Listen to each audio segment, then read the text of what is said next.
Imagine uma torre tão alta que as nuvens passavam pela metade da sua altura.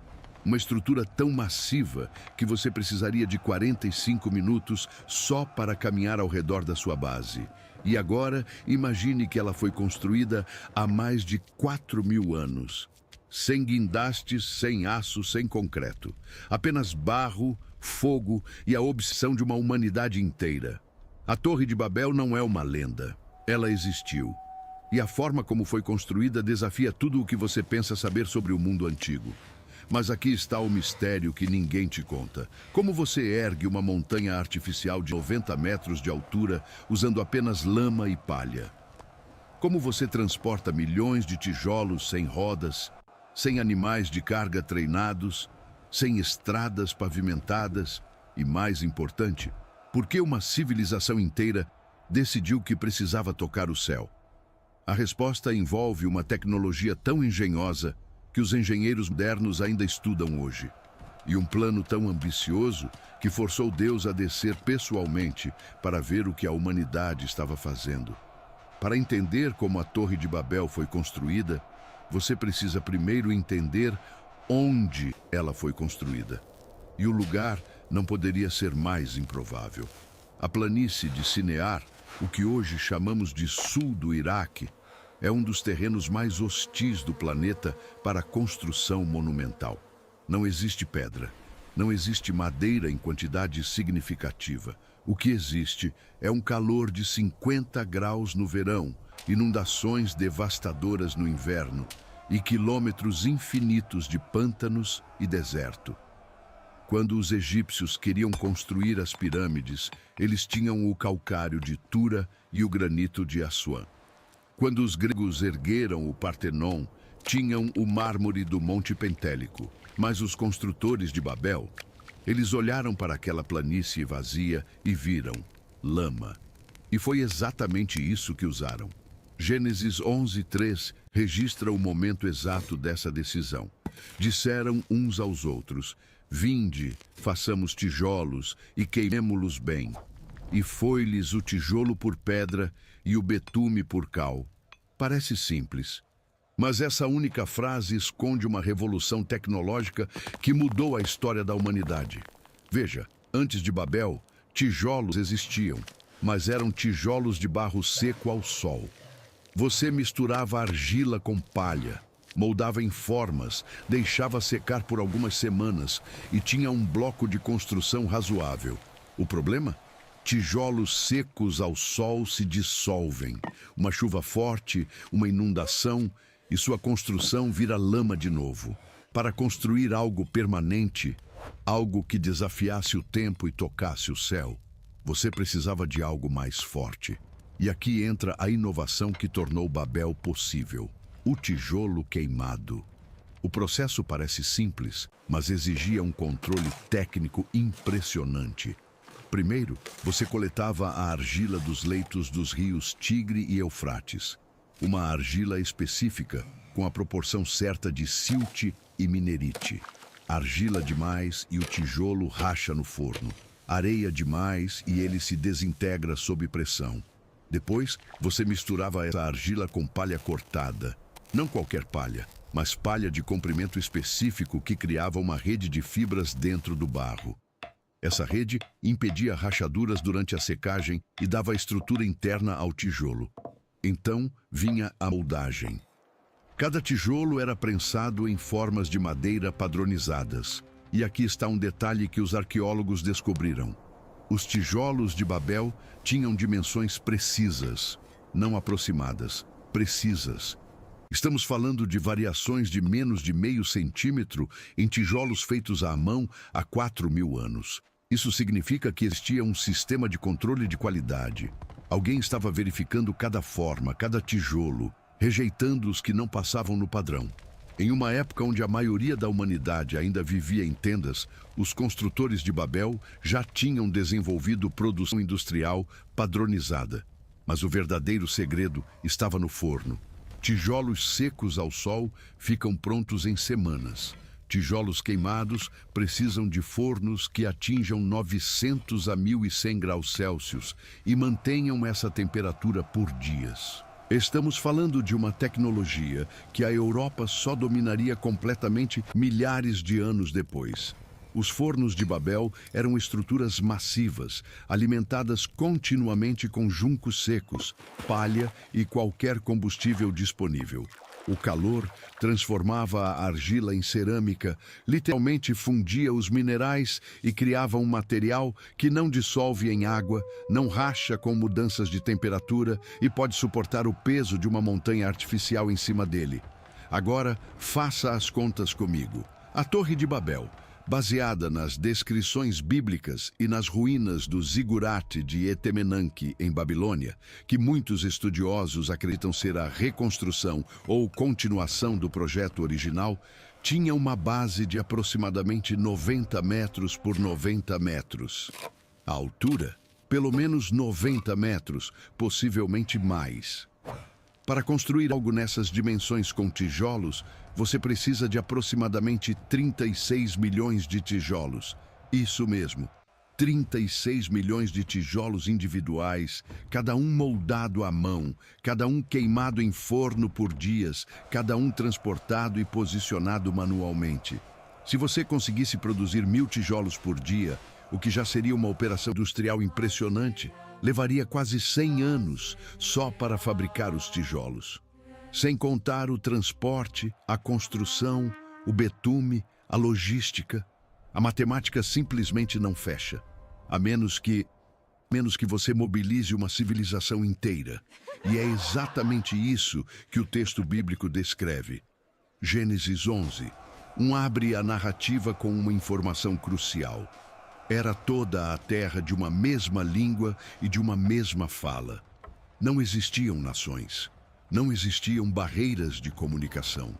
A humanidade inteira, nesse ponto da história bíblica, estamos falando de todas as gerações descendentes de Noé, operava como uma única civilização unificada. Pense no que isso significa para um projeto de construção. Sem barreiras linguísticas, você pode coordenar milhares de trabalhadores com instruções precisas. Sem divisões nacionais, você pode mobilizar recursos de regiões inteiras sem negociação diplomática. Sem conflitos tribais, você pode dedicar toda a força produtiva da humanidade a um único objetivo. Os construtores de Babel não tinham tecnologia superior à nossa. Eles tinham algo que talvez nunca mais existiu na história: cooperação humana total e absoluta.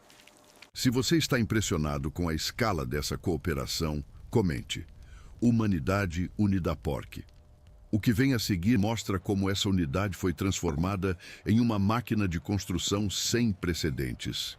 A produção de tijolos foi descentralizada. Ao invés de um único centro de fabricação, arqueólogos encontraram evidências de dezenas, possivelmente centenas, de fornos espalhados por toda a planície de Sinear. Cada comunidade, cada clã, cada família tinha sua cota de tijolos para produzir. Era uma operação logística que rivalizava com qualquer esforço de guerra moderno. Pense na mobilização industrial da Segunda Guerra Mundial, onde países inteiros converteram suas economias para a produção militar. Babel fez algo similar, mas ao invés de tanques e aviões, produzia tijolos e betume. E por falar em betume, o segundo material mencionado em Gênesis 11, 3 é tão importante quanto o tijolo e o betume por cal. Betume é petróleo natural, aquele líquido negro e viscoso que brota do solo em certas regiões do Oriente Médio. Hoje, usamos para asfalto e impermeabilização. Há 4.000 anos, era o supermaterial que tornava construções impossíveis em realidade. O problema do tijolo, mesmo o tijolo queimado, é que ele precisa de algo para grudar um no outro. Os egípcios usavam argamassa de gesso, os romanos desenvolveram o concreto, mas os mesopotâmicos descobriram algo melhor. O betume era impermeável, flexível e incrivelmente forte como adesivo. Heródoto, o historiador grego, que visitou as ruínas de Babilônia no século V a.C., ficou obcecado com esse material. Ele descreve como o betume era extraído de poços naturais na cidade de Is, a cerca de 200 quilômetros rio acima e transportado em barcos pelo Eufrates. Mas aqui está o detalhe técnico que impressiona os engenheiros modernos. O betume não era usado em todas as camadas. Se você analisar os restos de zigurates mesopotâmicos, e arqueólogos fizeram exatamente isso, você encontra um padrão específico. Camadas de tijolos unidos com argamassa comum, interrompidas a cada certa altura por uma camada completa de tijolos selados com betume. Era um sistema de impermeabilização por camadas. As camadas de betume funcionavam como barreiras contra a umidade que subia do solo e a chuva que penetrava de cima. Sem esse sistema, a torre teria se dissolvido de dentro para fora em poucas décadas. Alguém há 4.000 anos entendeu engenharia de impermeabilização em um nível que muitos construtores modernos ignoram. Agora, imagine o canteiro de obras. Você está de pé na planície de Sinear, sob um sol de 45 graus. À sua frente, uma estrutura que já ultrapassa qualquer coisa que você já viu. E ainda está crescendo. O barulho é ensurdecedor. Milhares de trabalhadores gritam instruções, cantam canções de trabalho, arrastam trenós carregados de tijolos. O cheiro é uma mistura de betume aquecido, acre e penetrante como asfalto fresco, com o suor de milhares de corpos trabalhando sob o sol do deserto. Fornos queimam dia e noite nas proximidades, lançando colunas de fumaça que você pode ver a quilômetros de distância. E em algum lugar, no meio desse caos organizado, equipes especializadas estão fazendo algo que parece impossível, carregando tijolos de 15 quilos cada, um por um, até o topo de uma estrutura que já tem a altura de um prédio de 20 andares. Como você transporta milhões de tijolos para o topo de uma torre de 90 metros? Essa é a pergunta que separa teorias amadoras de engenharia real. E a resposta revela uma sofisticação que vai te surpreender. O método mais provável, baseado em evidências arqueológicas de outros zigurates e em textos cuneiformes que descrevem técnicas de construção, envolvia um sistema de rampas em espiral. Imagine uma rampa que começa no nível do solo e sobe, contornando a torre até o topo.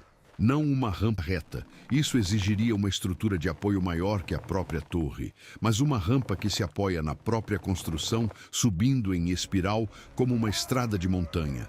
A cada nível completado, a rampa era estendida.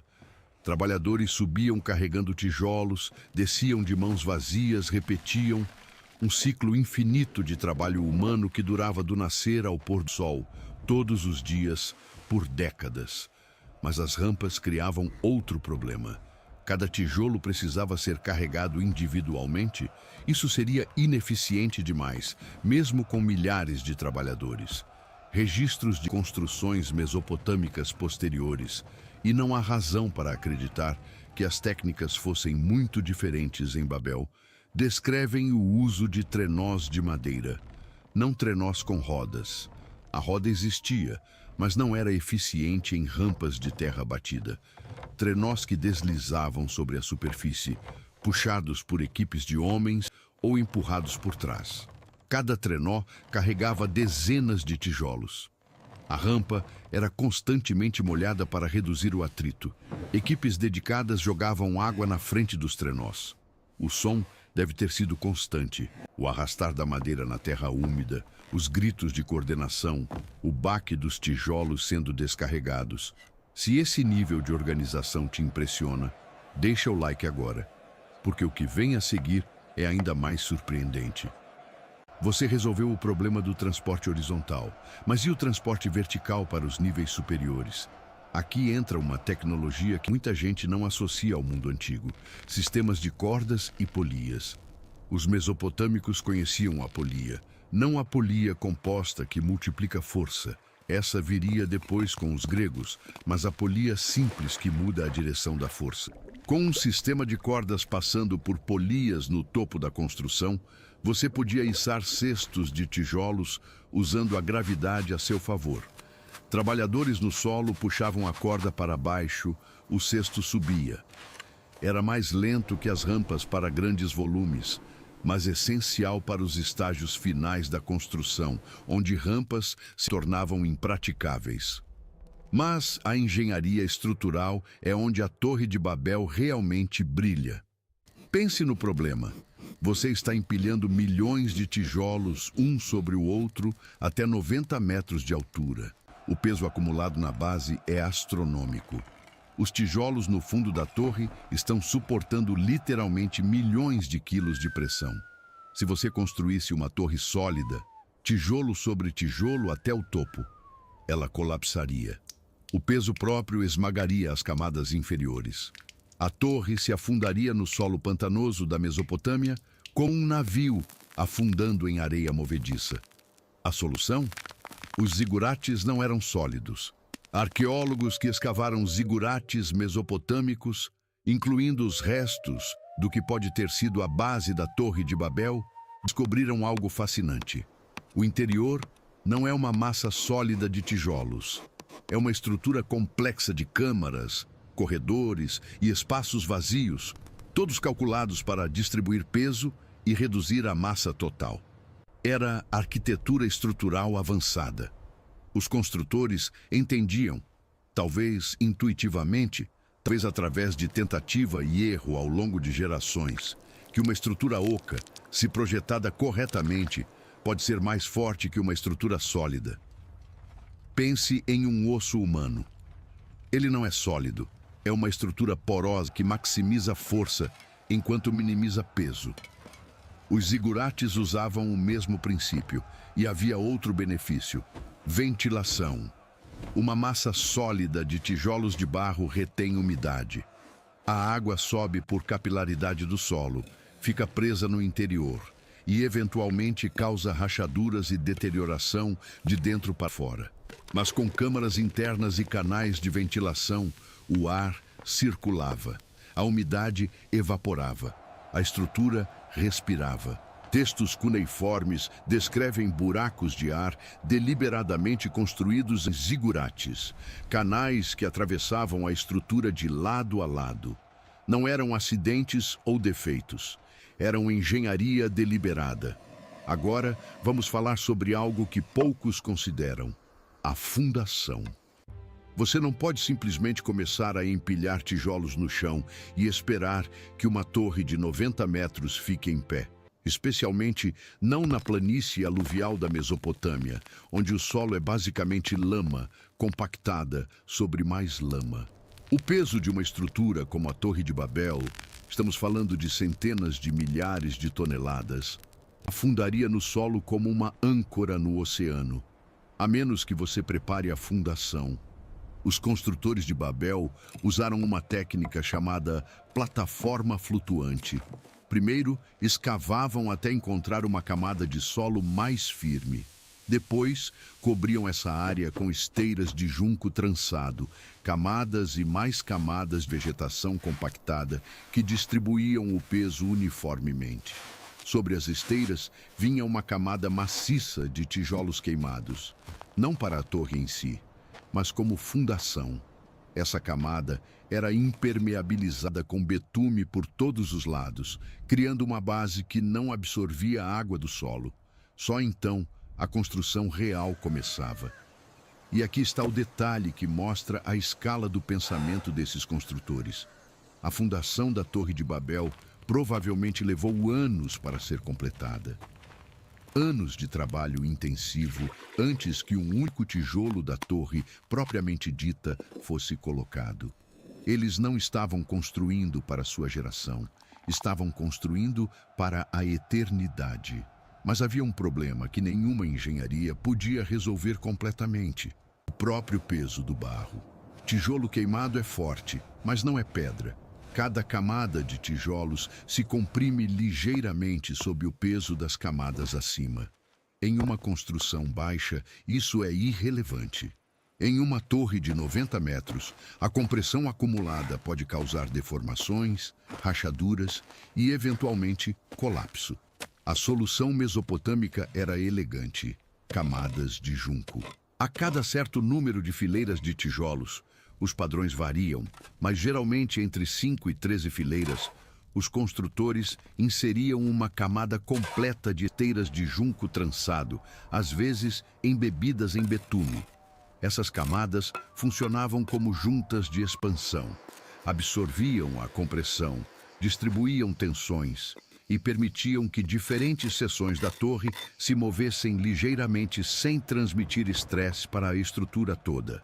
Era exatamente o mesmo princípio que engenheiros modernos usam em arranha-céus, só que implementado há 4.000 anos com materiais do pântano. Agora imagine que você é um dos trabalhadores. Você acorda antes do amanhecer. O ar ainda está fresco. Uma das poucas horas do dia em que o calor não é insuportável. Você come uma refeição simples, pão de cevada, talvez algumas tâmaras, água. Então você caminha até o canteiro de obras. A torre já domina o horizonte, maior que qualquer coisa que seus pais ou avós jamais viram. Você subiu essa torre ontem, você vai subir de novo hoje e amanhã, e por todos os dias que conseguir imaginar. Seu trabalho específico depende da sua habilidade. Talvez você seja um carregador, o trabalho mais brutal, subindo rampas com tijolos nas costas até seus músculos gritarem. Talvez seja um moldador, passando o dia inteiro prensando argila em formas até suas mãos sangrarem. Talvez seja um queimador, alimentando fornos que nunca podem apagar, respirando fumaça até seus pulmões arderem. Ou talvez, se você tiver habilidade especial, seja um assentador. Os homens que ficam no topo, posicionando cada tijolo com precisão milimétrica, aplicando o betume quente com as mãos, construindo literalmente o ponto mais alto da civilização humana. O trabalho não para ao meio-dia, não para quando chove, não para quando alguém cai, e pessoas caem.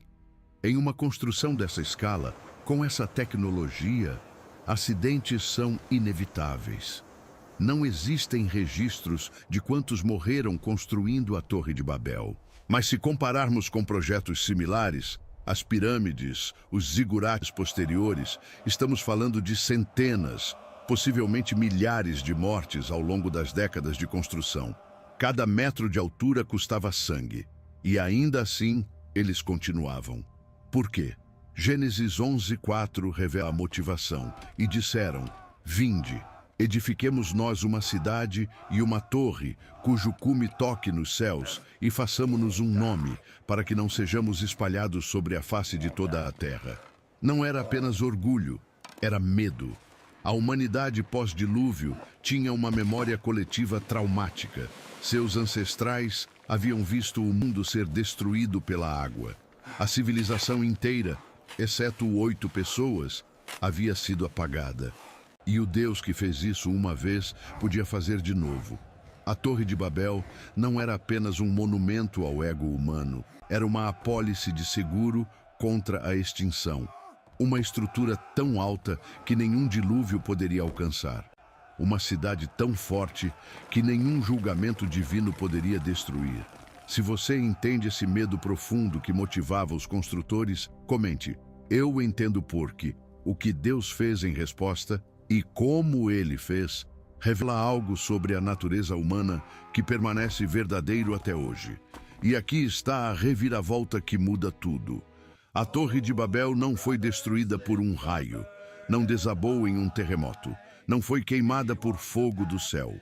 Gênesis 11:5-7 descreve algo muito mais cirúrgico. Então desceu o Senhor para ver a cidade e a torre que os filhos dos homens edificavam. E o Senhor disse: Eis que o povo é um, e todos têm uma mesma língua, e isto é o que começam a fazer. E agora não haverá restrição para tudo o que eles intentarem fazer. Vinde, desçamos e confundamos ali a sua língua, para que não entenda um a língua do outro. Deus não destruiu a torre, ele destruiu algo muito mais fundamental: a capacidade de cooperação. Pense nas implicações práticas. Você é um assentador no topo da torre.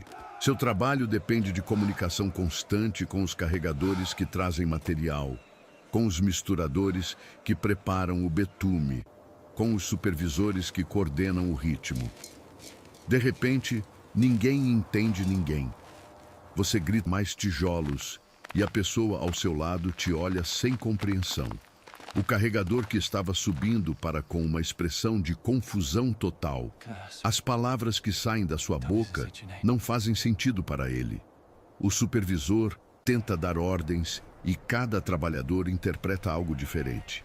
Em minutos, o canteiro de obras mais organizado da história humana se transforma em caos absoluto. Não foi um ataque físico, foi um vírus na comunicação. E foi infinitamente mais efetivo do que qualquer terremoto. Imagine o terror daquele momento. Você passou anos, talvez sua vida inteira, trabalhando nesse projeto. Você conhecia cada pessoa ao seu redor pelo nome. Vocês compartilhavam refeições, cantavam as mesmas canções de trabalho, enterravam juntos os companheiros que caíam das rampas. E, de repente, essas pessoas se tornaram estranhos. Não estrangeiros que falam uma língua diferente que você pode eventualmente aprender. Estranhos cujos sons não se conectam a nenhum significado no seu cérebro. A sensação deve ter sido de loucura coletiva. Alguns provavelmente pensaram que haviam enlouquecido individualmente, até perceberem que todos ao redor estavam experimentando a mesma coisa. Outros devem ter tentado desesperadamente se comunicar através de gestos, desenhos, qualquer coisa. Mas a construção de uma torre de 90 metros não pode ser coordenada por mímica. E aqui está o detalhe que muitos pregadores ignoram. A confusão das línguas não foi uniforme. Se cada pessoa passasse a falar uma língua completamente única, a humanidade teria se fragmentado em milhões de indivíduos isolados. Isso não é o que aconteceu. Gênesis 11:8 indica que grupos se formaram. Assim o Senhor os espalhou dali sobre a face de toda a terra. Grupos, plural. Pessoas que ainda conseguiam se entender entre si, mas não com os outros grupos. O que Deus criou não foi uma cacofonia de vozes individuais. Ele criou famílias linguísticas, comunidades que compartilhavam uma nova língua comum. Tribos que podiam cooperar internamente, mas não externamente. A tradição judaica, preservada em textos como o Livro dos Jubileus e outras fontes rabínicas, sugere que surgiram 70 línguas naquele dia. 70, o número que representa a totalidade nas escrituras hebraicas. 70 nações, 70 destinos diferentes para uma humanidade que havia sido uma só. Os linguistas modernos identificam entre 6 e 7 mil línguas distintas no mundo hoje. Todas elas, de acordo com a narrativa bíblica, descendem daquelas 70 originais. Ramificações de ramificações de ramificações, como uma árvore que cresce por 4.000 anos a partir de 70 sementes plantadas em um único dia na planície de Sinear. Mas o que aconteceu imediatamente após a confusão? O texto bíblico é conciso demais para satisfazer nossa curiosidade. Ele simplesmente diz que pararam de edificar a cidade e se espalharam. Porém, a arqueologia e a lógica nos permitem reconstruir o cenário. Primeiro, deve ter havido conflito. Quando a comunicação colapsa, a desconfiança surge instantaneamente. Aquele grupo ali que fala sons estranhos, o que eles estão planejando? Aqueles homens com ferramentas que você não entende mais são uma ameaça. A paranoia deve ter se espalhado como fogo em palha seca. Depois veio a separação prática. Você não pode viver ao lado de pessoas com quem não consegue negociar, resolver disputas ou simplesmente pedir um copo de água. Os grupos linguísticos naturalmente começaram a se aglutinar. Famílias que descobriam que ainda se entendiam se juntavam. Clãs se formavam em torno de línguas compartilhadas. E então, inevitavelmente, esses clãs começaram a se afastar uns dos outros. Não por ordem divina direta, mas pela impossibilidade prática de coexistência sem comunicação. A cidade que havia sido o centro do mundo se esvaziou. Não de uma vez. Isso levou meses, talvez anos. Mas família por família, grupo por grupo, a população de Babel migrou. Alguns foram para o norte, em direção às montanhas da Anatólia. Outros desceram para o sul, rumo ao Golfo Pérsico e além. Grupos foram para o leste, cruzando o Planalto iraniano em direção ao subcontinente indiano. E outros ainda marcharam para o oeste, atravessando o Levante em direção à África e à Europa. E a torre? A estrutura em si não foi destruída, ela simplesmente foi abandonada. Pense nisso, milhões de tijolos, décadas de trabalho. A maior construção já tentada pela humanidade, deixada para trás como um monumento ao fracasso. Sem manutenção, a erosão começou imediatamente. A chuva, que o sistema de impermeabilização por camadas de betume havia sido projetado para combater, agora penetrava sem resistência. Canais de drenagem entupiam sem ninguém para limpá-los. Rachaduras apareciam e ninguém as reparava. O betume, exposto ao sol implacável da Mesopotâmia, sem a proteção de novas camadas, começou a ressecar e rachar. Os tijolos nas camadas externas se soltavam e caíam. As câmaras internas, projetadas para a ventilação, agora permitiam que animais fizessem ninhos, que plantas crescessem nas fendas, que a água se acumulasse em poças que nunca secavam. A torre que deveria tocar os céus começou seu lento retorno à terra da qual havia sido moldada. Gerações depois, viajantes ainda podiam ver os restos. Heródoto, escrevendo no século V a.C., mais de 1500 anos após os eventos de Gênesis 11, descreve o Etemenanque, um zigurate em Babilônia, que ele acreditava ser a torre original ou uma reconstrução dela. Ele fala de uma estrutura de 8 andares, com aproximadamente 90 metros de altura, no centro de um complexo sagrado. Mas mesmo no tempo de Heródoto, o zigurate já havia sido destruído e reconstruído várias vezes. Nabucodonosor II, o rei que conquistou Jerusalém e levou os judeus para o exílio, se gabava em inscrições de ter restaurado a torre para rivalizar com os céus. Essa é uma ironia que poucos percebem. O mesmo rei que destruiu o Templo de Salomão tentou reconstruir a Torre de Babel. O instrumento do julgamento divino contra Judá dedicou recursos imensos para erguer novamente o monumento da rebelião humana original. E assim, como a torre original, essa reconstrução também não durou. Alexandre, o Grande, planejava restaurá-la mais uma vez quando morreu em Babilônia, em 323 a.C. Seus generais abandonaram o projeto. A torre continuou a se deteriorar. Hoje, tudo o que resta é uma depressão no solo. Um buraco retangular de aproximadamente 90 metros de lado no sítio arqueológico de Babilônia, no Iraque moderno. Os arqueólogos alemães que escavaram o local no início do século XX encontraram fundações, fragmentos de tijolos com inscrições cuneiformes e evidências de múltiplas fases de construção. Mas a torre em si, se é que alguma vez foi completada, desapareceu completamente. Milhões de tijolos, dissolvidos pela chuva ou roubados ao longo dos milênios para construir outras estruturas. A arrogância humana, literalmente reciclada em casas comuns. Se essa imagem de ruína total te impacta, deixa o like, porque agora vamos examinar algo ainda mais profundo, as consequências permanentes daquele dia em Babel. A confusão das línguas não foi apenas um evento histórico, foi uma mudança fundamental na condição humana. Antes de Babel, a humanidade era uma.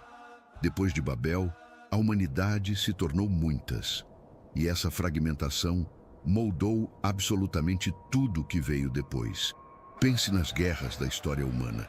Quantas delas começaram com mal-entendidos?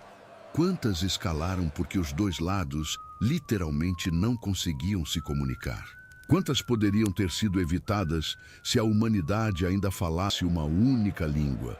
A barreira linguística não causa apenas inconveniência, ela causa desconfiança, ela causa desumanização. É muito mais fácil matar alguém cujas palavras você não entende, porque no fundo do seu cérebro, essa pessoa parece menos humana. E não são apenas as guerras. A fragmentação linguística criou a fragmentação cultural. Cada grupo que saiu de Babel levou consigo memórias do mundo antes do dilúvio. Mas essas memórias, transmitidas em línguas diferentes, evoluíram de formas diferentes. A história da criação se tornou dezenas de mitos de criação. A história do dilúvio se tornou centenas de variações em culturas ao redor do mundo. A memória de Babel em si se tornou lendas de torres que desafiavam os deuses em civilizações que nunca viram a Mesopotâmia. Os sumérios contavam a história de Enmerkar, um rei que pediu aos deuses que restaurassem a era em que todo o universo, os povos em uníssono, falavam a Enlil em uma única língua.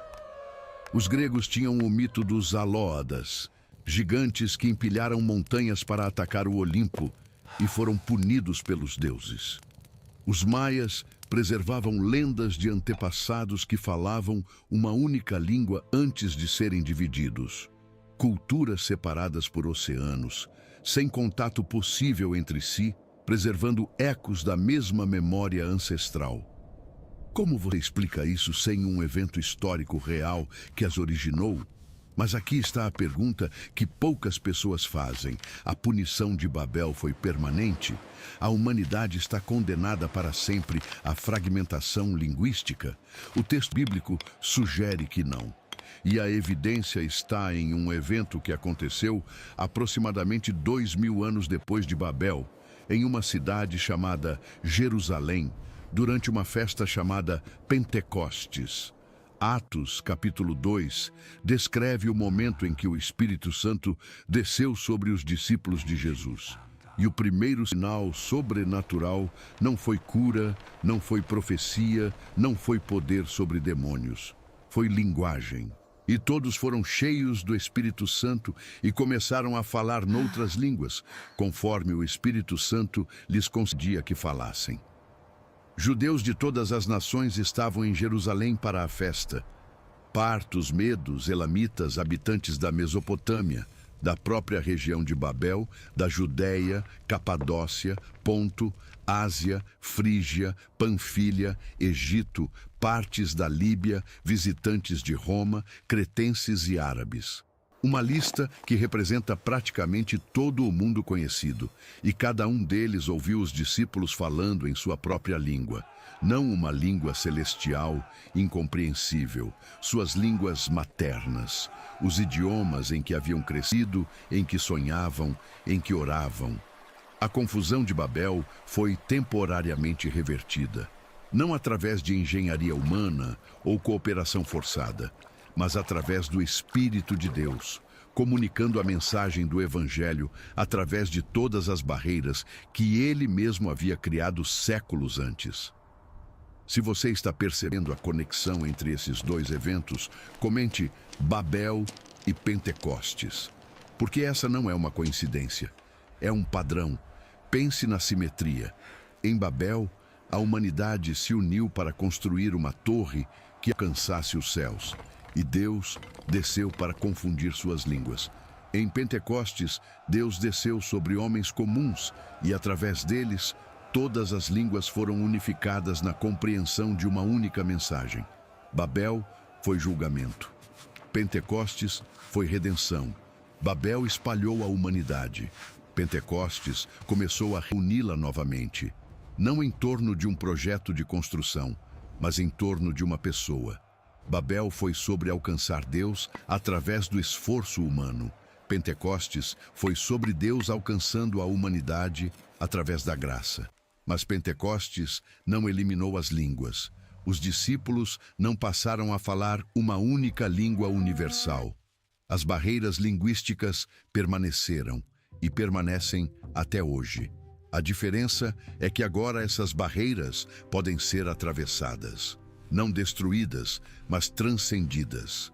O Evangelho foi traduzido, primeiro para o grego, a língua franca do mundo mediterrâneo, depois para o latim, a língua do Império Romano, depois para o gótico, o eslavo, o germânico, o árabe, o chinês, o quechua, o suahili e, eventualmente, para praticamente todas as línguas da Terra. A Bíblia é o livro mais traduzido da história humana, completa ou parcialmente disponível em mais de 3.000 línguas, alcançando uma porcentagem da população mundial que nenhum outro texto jamais alcançou. É como se a mensagem de Deus estivesse sistematicamente desfazendo o trabalho de Babel, não eliminando as línguas, mas usando cada uma delas como um canal para a mesma verdade. E isso nos leva de volta à torre, a estrutura física que a humanidade tentou construir para alcançar o divino através de tijolos e betume. Porque existe uma ironia final que fecha o círculo dessa história.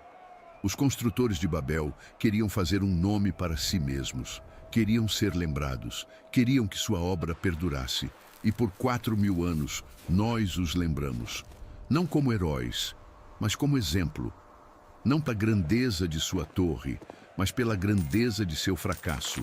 A Torre de Babel se tornou um símbolo universal, e não apenas para leitores da Bíblia. A palavra Babel em português significa confusão, barulho incompreensível. Em inglês, Babel significa balbuciar sem sentido. O próprio nome da cidade se tornou sinônimo do que aconteceu nela. A humanidade queria fazer um nome para si mesma, e fez, mas não o nome que pretendia. Queria ser lembrada por alcançar os céus, e é lembrada por não conseguir nem se entender. E ainda assim, a história de Babel não termina com ruínas e escárnio, porque aquela planície na Mesopotâmia não foi apenas o palco de um fracasso, foi o berço de algo que a humanidade ainda não havia experimentado: diversidade.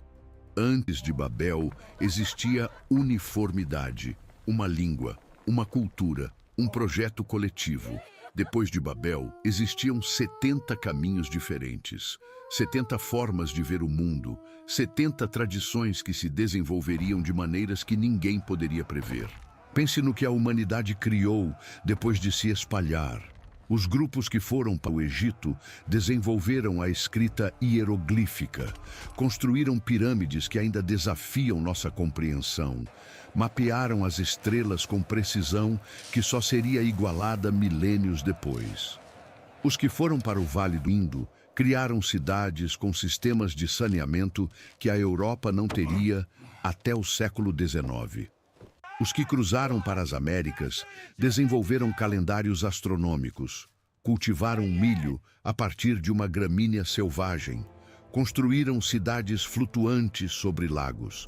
Nada disso teria acontecido se a humanidade tivesse permanecido unida em Babel. Uma única cultura, por mais avançada que seja, segue um único caminho. Ela explora uma única direção.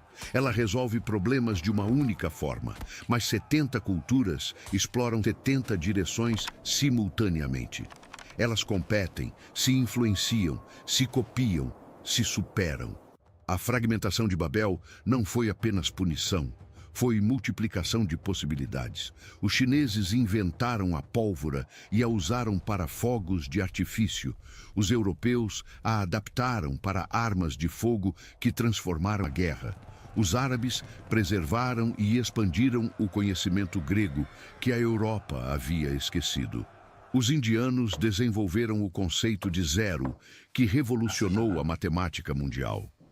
Os polinésios navegaram o Pacífico usando apenas estrelas e correntes, colonizando ilhas separadas por milhares de quilômetros de oceano vazio. Cada cultura, isolada pelas barreiras linguísticas de Babel, desenvolveu gênios próprios que depois seriam compartilhados com o mundo. Existe uma teoria em biologia chamada isolamento geográfico, quando uma população é dividida por uma barreira, uma montanha, um rio, um oceano, as duas populações separadas evoluem de formas diferentes. Elas desenvolvem características únicas. Elas se adaptam aos seus ambientes específicos. E quando eventualmente se reencontram, a diversidade genética resultante é muito maior do que se tivessem permanecido juntas. O mesmo princípio se aplica às culturas. Babel foi o isolamento geográfico da humanidade, e a diversidade resultante é incalculavelmente rica. Mas aqui está a tensão que define a condição humana pós-Babel. Nós ansiamos pela unidade que perdemos. Cada império da história foi uma tentativa de reunificar a humanidade sob uma única bandeira. Os assírios, os babilônios, os persas, os gregos, os romanos, os mongóis, os britânicos, todos eles, de formas diferentes, tentaram desfazer Babel através da conquista. Forçar povos de línguas diferentes a se submeterem a uma única autoridade. E todos eles, eventualmente, falharam. Os impérios se fragmentam, as línguas sobrevivem. As identidades culturais persistem através de séculos de opressão. O próprio Nimrod, de acordo com tradições extra-bíblicas, não abandonou seu sonho após a confusão das línguas. O historiador judeu Flávio Joséfo, escrevendo no primeiro século, descreve Nimrod como um tirano que gradualmente transformou o governo em tirania, não vendo outra forma de afastar os homens do temor a Deus, senão trazendo-os para uma dependência constante de seu próprio poder. Mesmo depois de Babel, Nimrod tentou manter controle sobre os grupos fragmentados. Mas como você governa pessoas com quem não consegue se comunicar? A própria ferramenta de seu poder, a capacidade de comandar, persuadir, inspirar, havia sido destruída. Os textos rabínicos contam que Nimrod viveu para ver seu império se dissolver. As cidades que ele havia construído se tornaram capitais de reinos independentes. Os povos que ele havia unido se separaram em nações hostis. O caçador de homens se tornou presa de sua própria ambição. Algumas tradições dizem que ele morreu em batalha contra um desses reinos rebeldes. Outras afirmam que foi assassinado por Esaú, neto de Abraão. O que todas concordam é que seu sonho de domínio universal morreu com ele, apenas para renascer, geração após geração, em outros tiranos, com o mesmo apetite impossível. E é exatamente aqui que a história de Babel se conecta com o presente de uma forma que poucos percebem, porque nós estamos vivendo uma nova tentativa de unificação, não através de tijolos e betume, não através de exércitos e conquista, através de tecnologia. A internet conecta bilhões de pessoas que falam milhares de línguas diferentes. Tradutores automáticos permitem conversas entre pessoas que não compartilham uma única palavra de vocabulário comum. Redes sociais criam comunidades que transcendem fronteiras nacionais e barreiras linguísticas. Pela primeira vez desde Babel, a humanidade está se reunindo em um projeto coletivo global. E os paralelos são inquietantes. Gênesis 11, 6 registra a avaliação divina. Eis que o povo é um, e todos têm uma mesma língua, e isto é o que começam a fazer. E agora não haverá restrição para tudo o que eles intentarem fazer. Deus não disse que a humanidade unida faria coisas ruins. Ele disse que não haveria restrição, nenhum limite, nenhuma barreira. E isso, a ausência de limites, era o problema. Porque a humanidade sem limites não se torna divina, ela se torna monstruosa. Olhe para o que a tecnologia moderna permite, vigilância em massa que nenhum império antigo poderia sonhar. Armas capazes de destruir civilizações inteiras em minutos. Manipulação de informação em escala que torna a propaganda do passado parecer amadora. Inteligência artificial que pode gerar desinformação mais rápido do que humanos podem verificar.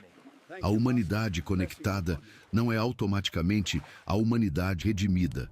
É a humanidade com poder amplificado, para o bem e para o mal.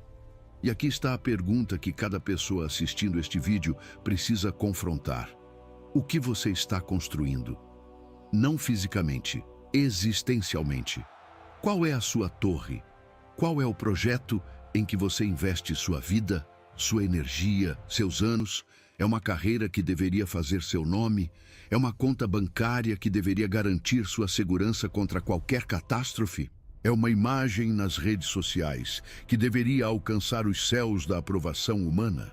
Os materiais mudaram. A motivação permanece idêntica.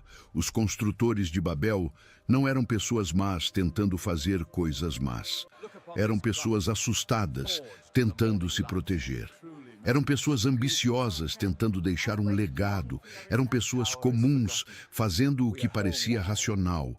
Unir forças, trabalhar duro, construir algo duradouro. E nada disso estava errado em si mesmo. O problema não era a torre, era o que a torre representava, a crença de que os seres humanos podem garantir sua própria segurança, alcançar o divino por esforço próprio, conquistar a imortalidade através de realizações. Essa é a mentira que construiu Babel, e é a mesma mentira que constrói as torres de hoje. Mas existe uma alternativa. E ela aparece no texto bíblico apenas 2 capítulos depois de Babel. Gênesis 12 introduz um homem chamado Abrão, que depois seria renomeado Araão.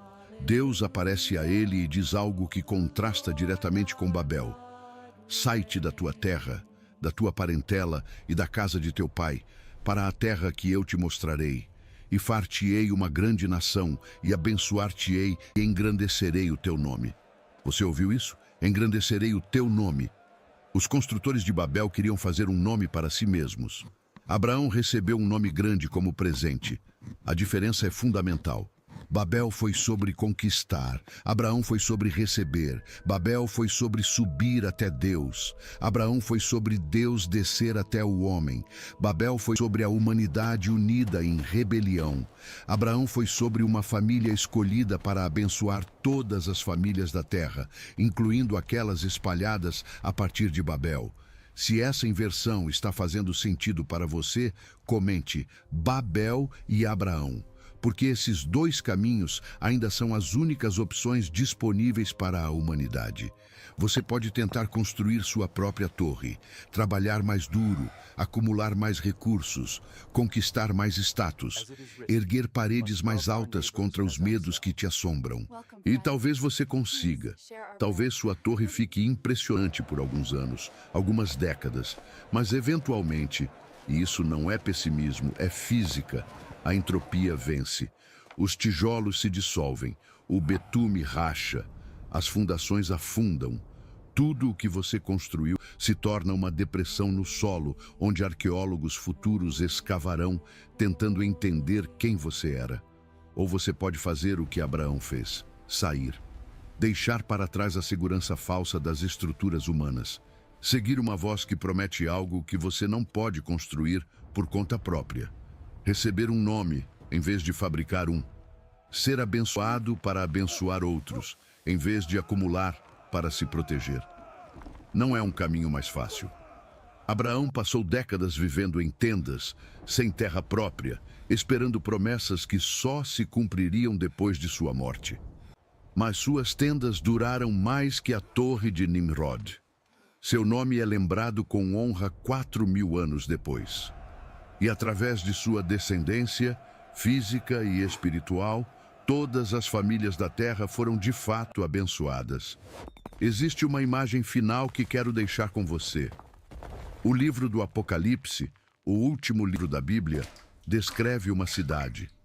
Não uma cidade construída por mãos humanas, mas descendo do céu, da parte de Deus. Uma cidade com 12 portas, sempre abertas, por onde entram pessoas de todas as nações, tribos, povos e línguas. As línguas ainda existem. A diversidade de Babel não é apagada, mas as barreiras foram removidas. A desconfiança desapareceu. A comunicação flui não porque todos falam o mesmo idioma, mas porque todos conhecem o mesmo Deus.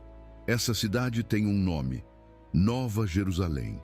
E sua descrição é o oposto exato de Babel em todos os sentidos. Babel foi construída de baixo para cima. Nova Jerusalém desce de cima para baixo. Babel foi feita de tijolos que humanos moldaram. Nova Jerusalém é feita de materiais que nenhuma mão humana pode criar. Ouro transparente como vidro, pérolas do tamanho de portões, fundações de pedras preciosas. Babel tinha uma torre tentando alcançar o céu. Nova Jerusalém não precisa de torre, porque a presença de Deus habita nela diretamente. Babel foi abandonada e esquecida. Nova Jerusalém permanece para sempre. Mas aqui está o detalhe que transforma essa visão de futuro distante em decisão presente.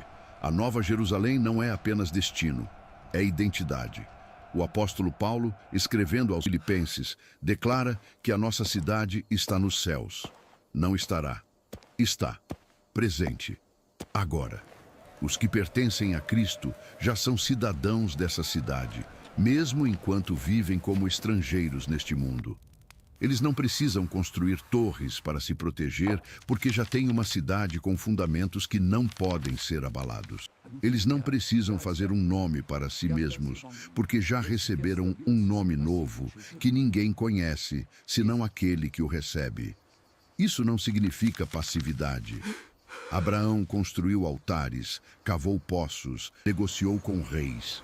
Os cristãos, ao longo da história, construíram hospitais, universidades, orfanatos, movimentos de justiça social que transformaram civilizações. A diferença não é entre construir e não construir. É entre construir para si mesmo e construir para Deus. Entre construir em tijolos de ambição humana e construir em pedras vivas de fé, esperança e amor. Entre construir uma torre que alcance os céus e construir sobre a rocha que os céus enviaram. Nós começamos este documentário com uma pergunta: como a Torre de Babel foi construída? A resposta técnica envolveu tijolos queimados, betume do Vale de Sidim, rampas de terra, gerações de trabalho escravo, engenharia primitiva, mas eficaz. Mas a resposta mais profunda é outra. A Torre de Babel foi construída com medo. Medo do dilúvio, medo do esquecimento, medo de um Deus que havia demonstrado poder absoluto sobre a criação. E, paradoxalmente, a resposta ao medo criou o resultado que o medo tentava evitar. Eles construíram para não serem espalhados, e foram espalhados. Construíram para fazer um nome, e seu nome se tornou sinônimo de fracasso. Construíram para alcançar os céus, e os céus desceram para confundi-los. O medo é um péssimo arquiteto. Ele projeta estruturas defensivas que se tornam prisões. Ele ergue muros que isolam em vez de proteger. Ele acumula recursos que pesam em vez de sustentar.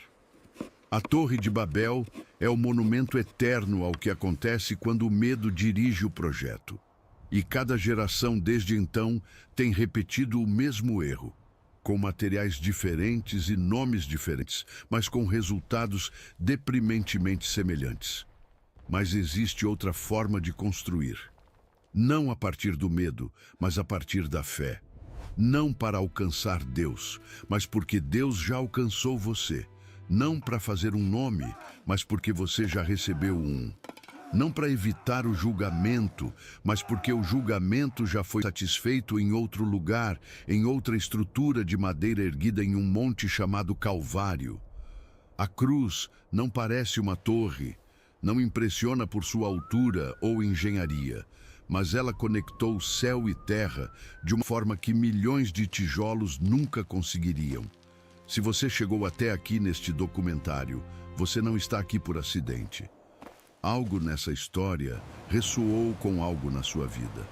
Talvez você reconheça sua própria torre nas fundações de Babel. Talvez você esteja cansado de construir estruturas que prometem segurança, mas entregam apenas exaustão. Talvez você esteja pronto para uma alternativa. Se esse é você, comente. Pronto para descer. Porque descer da torre não é derrota. É o primeiro passo para encontrar o que a torre prometia, mas nunca poderia entregar. E é exatamente isso que milhares de pessoas ao longo da história fizeram.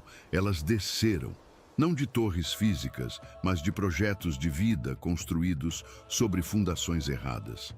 Agostinho de Hipona era um homem que havia construído sua torre sobre prazeres, filosofia e ambição acadêmica. Aos 32 anos, ele estava no topo de sua carreira como professor de retórica em Milão, e completamente vazio. Em suas confissões, ele descreve o momento em que desceu. Tu nos fizeste para ti, ó Senhor, e nosso coração está inquieto até que descanse em ti. A inquietação era a torre desmoronando. O descanso veio quando ele parou de construir. O mesmo padrão se repete em incontáveis biografias. C.S. Lewis, o ateu mais relutante da Inglaterra, como ele mesmo se descreveu, passou décadas construindo uma torre intelectual contra Deus. Até que uma noite, sozinho em seu quarto em Oxford, ele se ajoelhou e admitiu que Deus era Deus. Talvez o convertido mais desanimado e relutante de toda a Inglaterra, ele escreveu depois.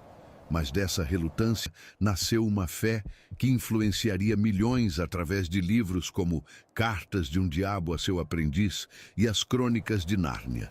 A torre que ele desmontou deu lugar a uma catedral de palavras que ainda aponta pessoas para o céu. O que esses homens descobriram e o que você pode descobrir hoje é que a descida não é o fim, é o começo. Quando você para de construir sua própria torre, suas mãos ficam livres para receber o que Deus quer dar. Quando você abandona o projeto de fazer um nome para si mesmo, você descobre que já existe um nome escrito nos céus que nenhuma confusão de línguas pode apagar. Quando você desiste de alcançar o divino por esforço próprio, você percebe que o divino já desceu até você. A história de Babel não é apenas sobre o passado, ela é um espelho. Cada vez que você a lê, ela reflete algo diferente da sua própria vida. O medo que impulsionou aqueles construtores é o mesmo medo que acorda você às 3 da manhã pensando em contas, relacionamentos, futuro, morte. A ambição que moldou aqueles tijolos é a mesma ambição que define suas metas de carreira, seus sonhos de reconhecimento, sua fome de ser lembrado.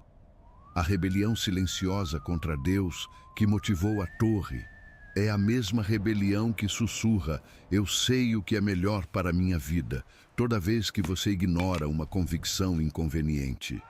Mas o Deus de Babel também é o Deus de hoje. Ele ainda desce para ver o que os filhos dos homens constroem.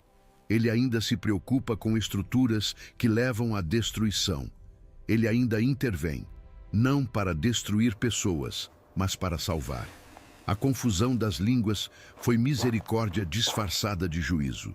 Era melhor ser espalhado e frustrado do que unido e condenado. Era melhor não terminar a torre do que terminá-la e descobrir que o céu alcançado estava vazio de tudo que realmente importa. E aqui está a ironia final que encerra nossa jornada. Os construtores de Babel queriam evitar serem espalhados pela face de toda a terra.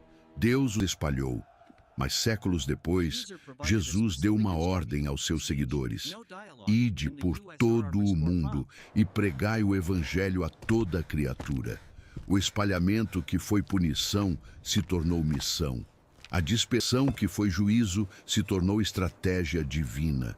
Os descendentes espirituais de Abraão agora viajam voluntariamente para os mesmos lugares onde os descendentes de Noé foram forçados a ir.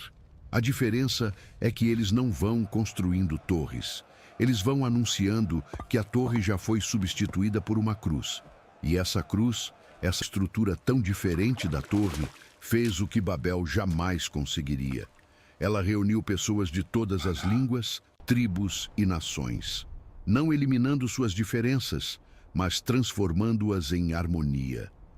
Uma igreja em Seul canta o mesmo evangelho que uma igreja em Lagos, que uma igreja em São Paulo, que uma igreja em Moscou.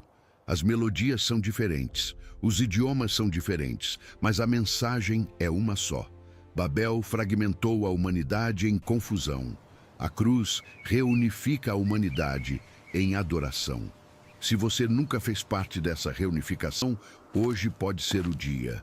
Não existe ritual complicado, não existe torre para construir ou escalar, existe apenas uma oração honesta. Deus, eu tentei fazer meu próprio caminho, construir minhas próprias torres, e todas elas estão desmoronando ou já desmoronaram, eu desço. Aceito o que você oferece em vez de insistir no que eu fabrico. Recebo o nome que você dá em vez de lutar para fazer o meu. Entro na cidade que desce do céu em vez de continuar construindo cidades que afundam no pó. Se você fez essa oração genuinamente, fundo da alma que finalmente admite sua falência, algo mudou. Não necessariamente seus sentimentos, não necessariamente suas circunstâncias, mas sua cidadania. Você pertence agora à cidade que não pode ser abalada. Você carrega agora um nome que sobrevive à morte.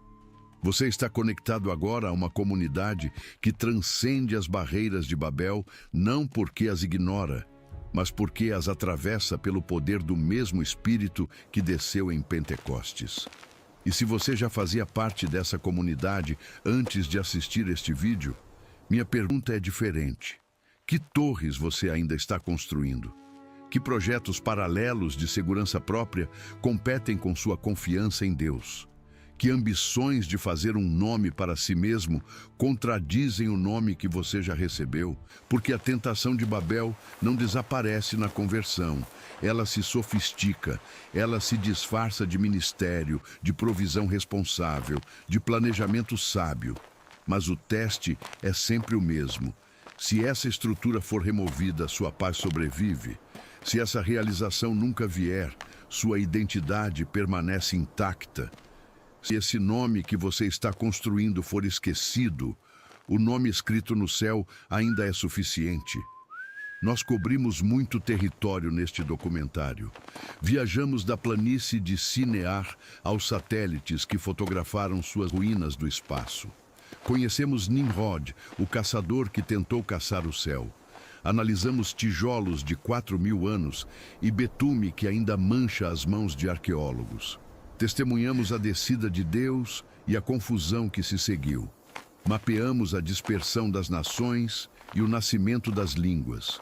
Conectamos Babel a Pentecostes, Gênesis a Apocalipse, tijolos antigos a ansiedades modernas. Mas todo esse conhecimento é inútil se não produzir transformação. A história de Babel não foi preservada por 4 milênios para satisfazer curiosidade histórica. Ela foi preservada como aviso e como convite. O aviso é claro. Qualquer projeto humano que tenta alcançar os céus por força própria terminará em confusão e ruínas. O convite é igualmente claro.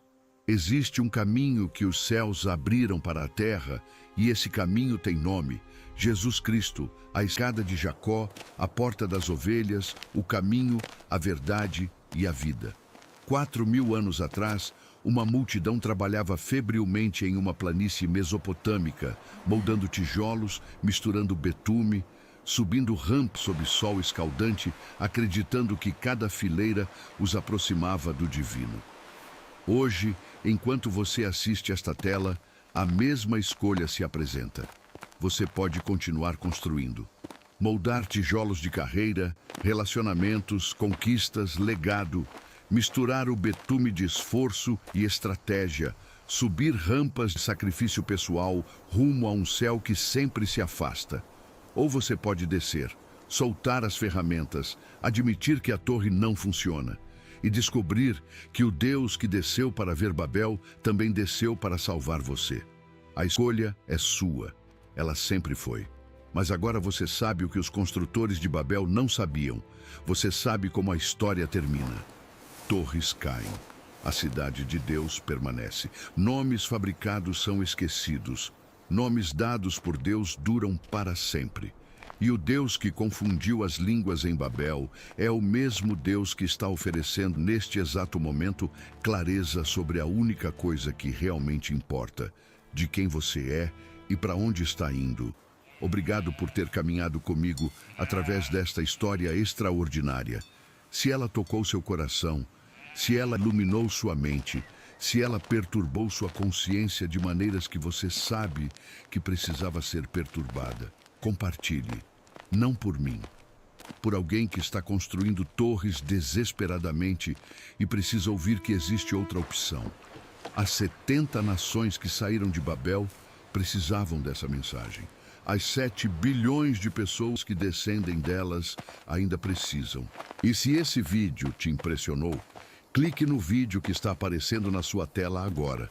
Eu garanto que ele vai te surpreender ainda mais.